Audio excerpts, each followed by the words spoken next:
Australia's third largest airline, Rex, which specialises in regional travel, has gone into voluntary administration.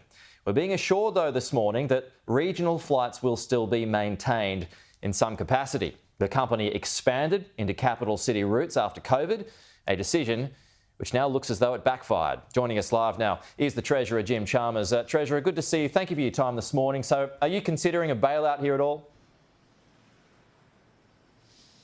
Oh, good morning, Pete. Look, obviously these are really concerning developments for Rex, for its workers and for its customers. As you alluded to a moment ago, we're told that they communicated with their customers last night that the regional routes will continue. That's really important because we know how absolutely crucial these regional services are to regional communities and regional economies at the same time. The Prime Minister, the Premier of New South Wales, Minister Catherine King, myself and others have all made it really clear that the priority has to be the continuation of these regional services, and also we want to see the workers looked after. And we know that Minister Catherine King's been in discussions with the other airlines to make sure where it's possible to re-employ and redeploy as many of these workers as possible. As we want to see that happen. Now, the next thing that happens is a statement from the administrators, from the company. Obviously, we are prepared to play a constructive role, but I don't want to preempt the nature of that response. Let's hear from the company in the next instance. Okay. If those regional services are continuing, that's a big priority and it's a big relief.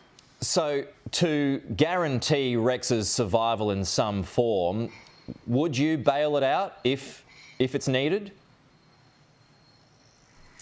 Well, again, Pete, I don't want to sort of preempt the sorts of considerations that we would be taking after we hear from the company. We want to hear from the company next, from its administrators.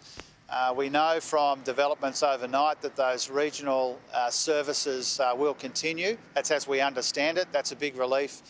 As the PM, the Premier, the Minister, myself have all said, let's make sure that those regional communities continue to be serviced in one way or another, ideally by Rex. That would be a big relief. But if there is a government response which is warranted and responsible, then obviously we'll contemplate that and consider that, but let's hear from the company next. OK, we'll wait for that. On to the other story of the day. It's the CPI figures. Treasurer, are you worried about the quarterly inflation figures that will come out in a few hours' time? I think most economists expect the inflation figures today to be persistent, sticky and stubborn in unwelcome but unsurprising ways, given all the pressures coming at us from around the world, but also some domestic considerations as well, including some temporary issues around fruit and vegetables and travel costs and the like. And so we are anticipating inflation was pretty persistent in that June quarter. Inflation's come off really quite substantially since we were elected. And when we were elected, it was higher than 6%, don't forget. It's come off a lot since then, but we haven't expected it to moderate in a perfectly straight line. We know from what's happened around the world that it zigs and zags a bit on the way down, and that's what a lot of people are expecting to see in one form or another in the inflation figures at 11:30. Stubborn and sticky, though, it means it's still not getting over that final hurdle, which is what we need. Does that show that your policies just aren't helping? No, it doesn't show that. And if you look at the contributions that we expect to see to this inflation challenge in the June quarter, rent and petrol and insurance, some temporary issues around fruit and vegetables, some temporary issues around travel at the same time. None of those things are about government spending or necessarily about government policy. What we're doing is we turn two big Liberal deficits into two big Labor surpluses. The Reserve Bank Governor has said that those two surpluses are helping the fight against inflation.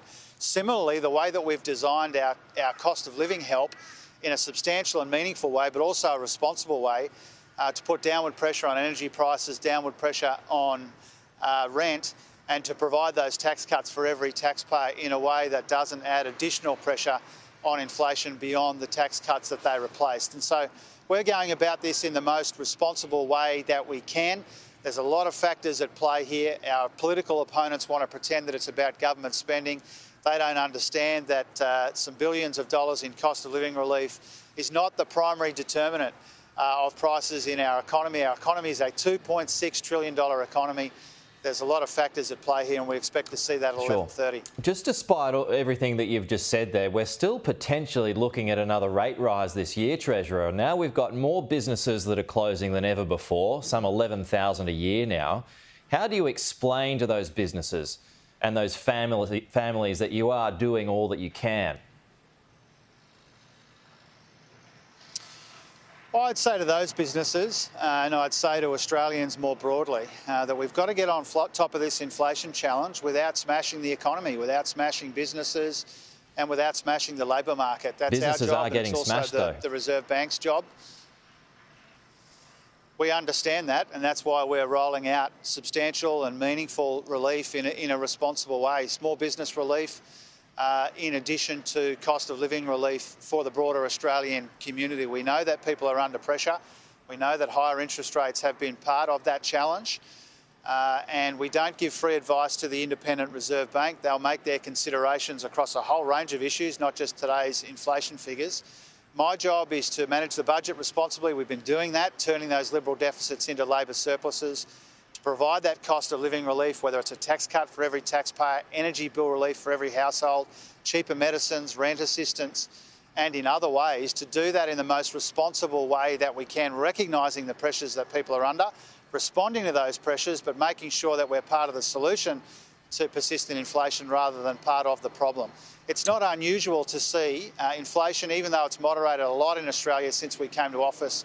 It's not unusual to see it zig and zag on the way down. We've seen that in other countries around the world, particularly in those countries where inflation peaked much higher than it did in Australia and much earlier than it did in Australia. And so persistent inflation in today's figures would be unwelcome but unsurprising, given the pressures that people are under, which are coming at us from around the world, but there is also a domestic element, and we're responding to that with the way that we are responsibly managing the budget and this cost of living relief. That is the Federal Treasurer, Jim Chalmers, coming to us from beautiful Brisbane this morning.